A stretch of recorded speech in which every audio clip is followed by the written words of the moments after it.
Merah. Merah ini lambang dari berani. Darah merah. Berani merah. Dan warna merah sekarang sedang ditakuti. Padahal ia sudah lama mati. Kenapa kita harus takut? Karena kita sering membicarakan warna merah, kemudian ia seolah-olah bangkit lagi. Lupakan merah. Tapi merah yang ini, nah, ketika 66, buku puisi terbaru dari Kang Norka M. Masardi. Ya, kenapa juga nih warnanya merah?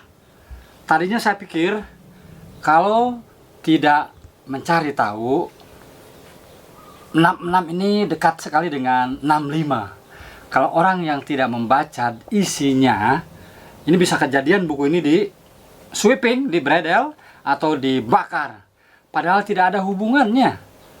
Tahun ini angka 66 dengan peristiwa 1965 dan 66, lebih dekat lagi ya. Ini adalah 66 puisi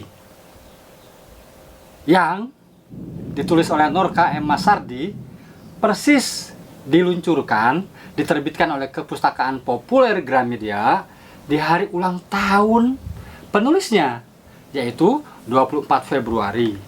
Jadi Norka M. Masardi ini lahir 28 Februari 1954. Jadi ketika 66 ini adalah usianya 66 tahun. Yang paling menarik dari buku ini adalah semua judul puisinya diawali dengan kata ketika. Saya mau baca satu puisi ya. Saya sudah mengikuti puisi-puisi ketika ini di YouTube. Jadi sebelum terbitkan, Kang Norka sudah nge-tag saya dan saya menontonnya di YouTube. Luar biasa. Saya akan baca dari awal ya, tapi saya satu bait saja ya. Puisi pertama ya. Ketika Tuhan. Apa sesungguhnya terjadi ketika Tuhan menciptakan semesta alam dan seisinya, lalu mengatur dan menjalankan sesuai kehendaknya. Nah, jadi semua bermula dari Tuhan. Jadi puisi ini diawali dengan judul ketika Tuhan. Saya membaca memang belum berulang-ulang, masih selintas-selintas. Jadi ketika saya ikuti 66 puisi ini seperti autobiografi dia atau semacam renungan refleksi dia terhadap fenomena hidup sekarang. Jadi Norka hadir di kehidupan ini yang katakanlah sekarang agama tidak memakai akal sehat, orang-orang semua merasa paling pintar di internet, hilangnya kepakaran tadi. Saya akan baca lagi puisi kedua. Tadi ketika Tuhan, lalu ketika agama. Coba panjang ya, panjang-panjang puisinya. Waduh, ini 3 halaman. Saya akan baca satu bait saja. Ketika agama. Ketika agama sungguh mengajarkan halal dan haram, baik dan buruk, Tuhan dan iblis, iman dan kafir, amal dan nafsu, pahala dan dosa, surga dan neraka. Ke bawahnya lagi, politik sungguh menawarkan kalah dan menang, kuasa dan oposisi. Panjang ya, tapi ini menarik. Kemudian ketika budaya, kemudian ketika hidup. Jadi memang ini autobiografi nih judulnya. Luar biasa nih. Ketika Tuhan, ketika agama, ketika budaya, ketika hidup, ketika nyawa, ketika mati, ketika negara, ketika begawan, ketika berhala, ketika alam, ketika sembahyang, ketika Jumat, ketika kiblat, ketika rasul, ketika karya, ketika aku, ketika kamu, ketika kasih, ketika kita, ketika seni, ketika rahmat, ketika puisi, ketika ayah, ketika ibu, ketika rumah, ketika nikah, ketika kebudayaan, ketika sepi, ketika hujat, ketika waktu, ketika diri. Aduh, minum dulu ya bun. Jadi ketika saya masih SMA, jadi katakanlah kelas 1 ya, berarti kalau kelas 1 umur 16, Norka sudah umur 25 tahun, karena beda 9 tahun dengan saya. Jadi sudah siap produktif.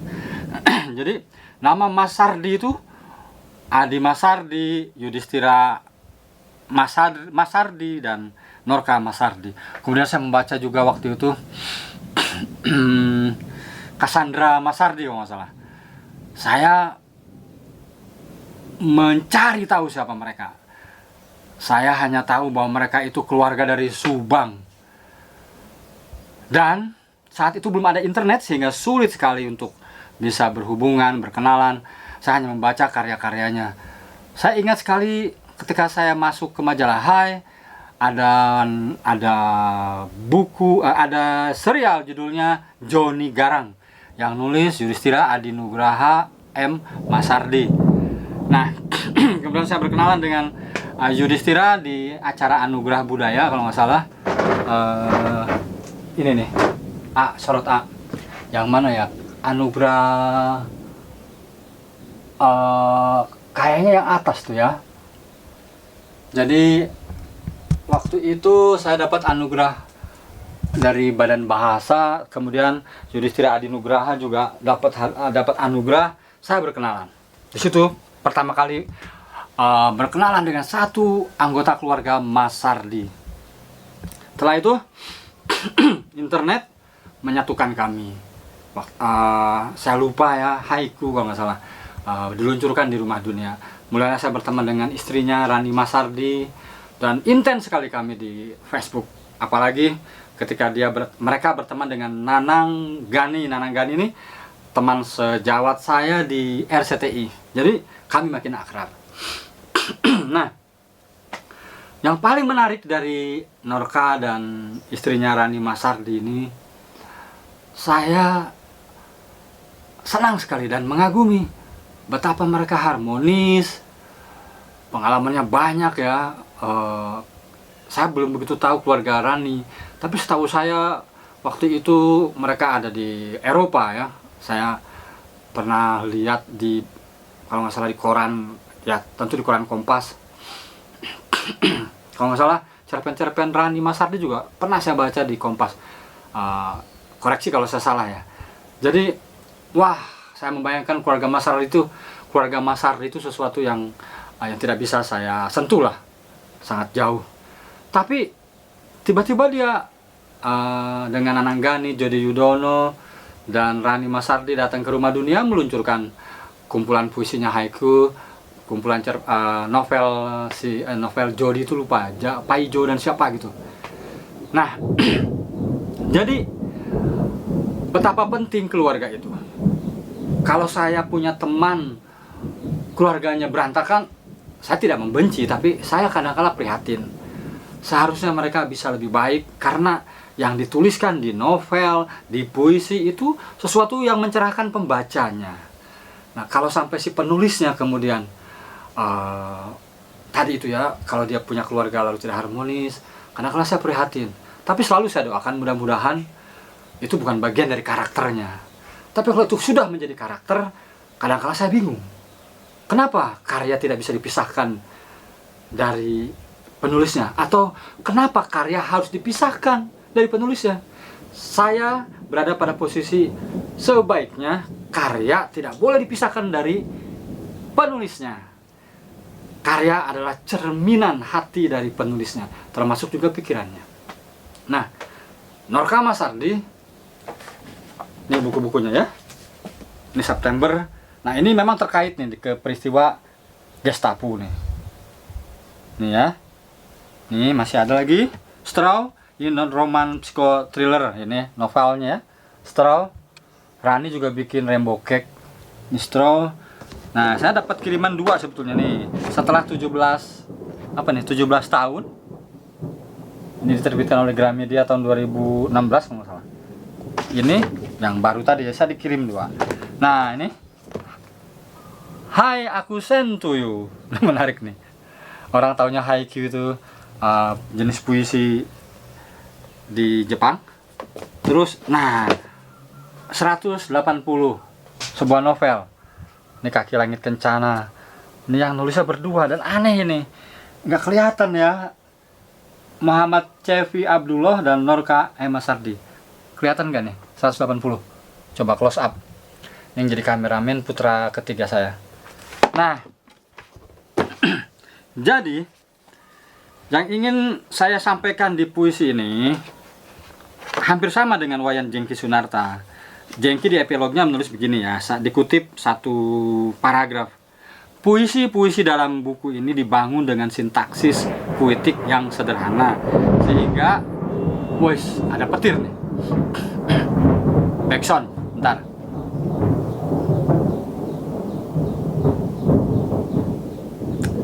Jadi Wayan Jengki Sunarta yang biasanya tidak pernah mau menulis kata pengantar atau epilog, merasa terpanggil karena persahabatannya itu tadi. Jadi Norka dan Rani ini menawarkan persahabatan yang tulus. Wayan Jengki bercerita bahwa sepasang suami istri ini sering ke Bali sehingga sering kongko-kongko. Ketika dimintai tolong untuk menulis epilog, ya kenapa tidak. Jadi ini satu paragraf saya kutip.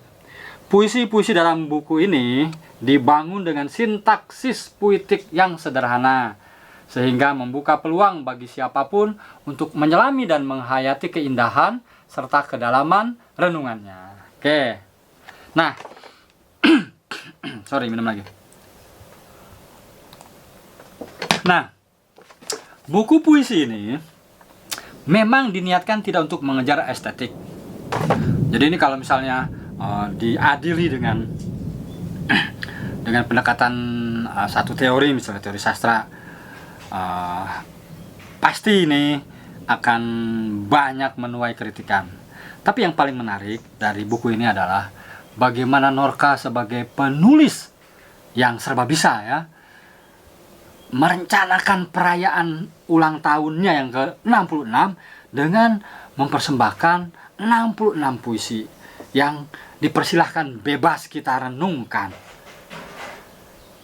Saya akui memang seperti juga Wayan Jengki sangat verbal ya di sini, tapi puisi itu adalah pengalaman puitik para penulisnya. Jadi tidak bisa memuaskan semua orang. Jadi saya penulis puisi juga memahami apa yang sedang terjadi di proses menjelang 66 tahun ini. Nabi Muhammad 63 tahun wafat, tapi Norka diberi bonus 3 tahun. Saya masih 56 tahun. Jadi ada jarak 9 atau 9 tahun lah ke sini.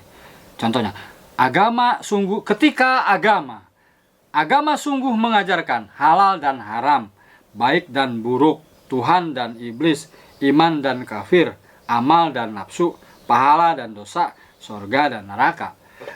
Jadi opposite selalu dibenturkan. Jadi orang menganggap ini verbal, tapi yang verbal ini tidak sembarang verbal, tidak sembarang sederhana dituangkan. Tampaknya Norka ini mengatur rimanya, ya, tipografi rima itu juga butuh pemikiran.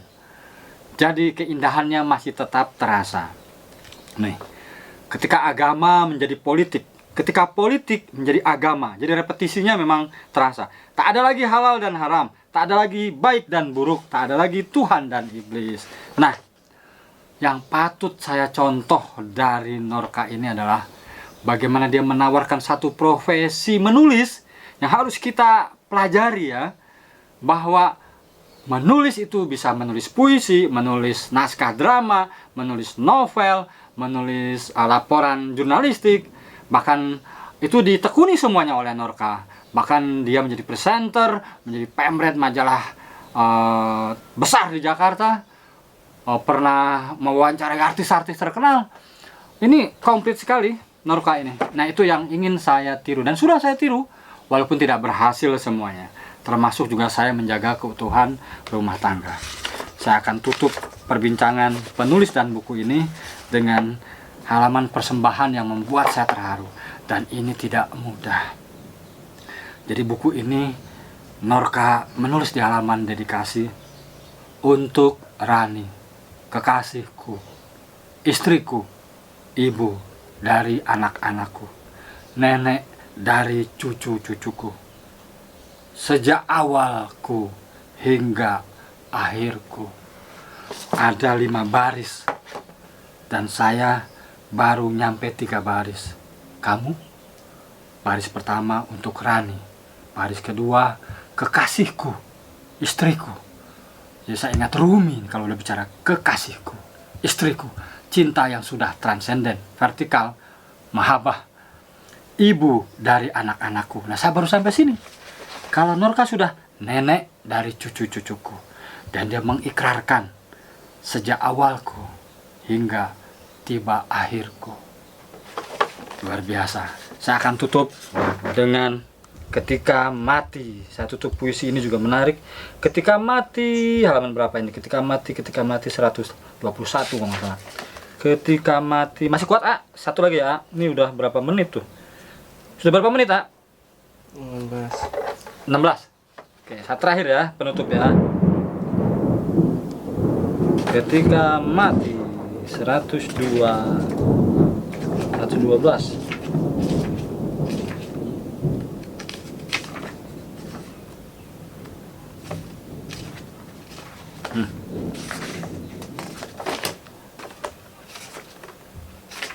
Mana sih nih? Ketika ular. Loh, halaman berapa sih ketika kematian nih? Ntar A. Ketika kematian, halaman 106. Ketika kematian, tadi saya nulis di Facebook ya. Ya, berapa halaman lu terus? 106. Yes. Oke.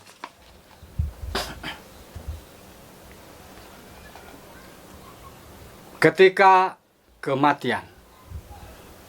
Kematian adalah puncak dari segala rasa takut yang dianugerahkan Allah kepada makhluknya, karena Dia Maha menentukan. Itu satu bait. Penulis dan buku Golagong TV tentang literasi, semua ada di sini. Tunggu penulis dan buku episode selanjutnya. Barangkali buku yang kamu tulis. Minum lagi.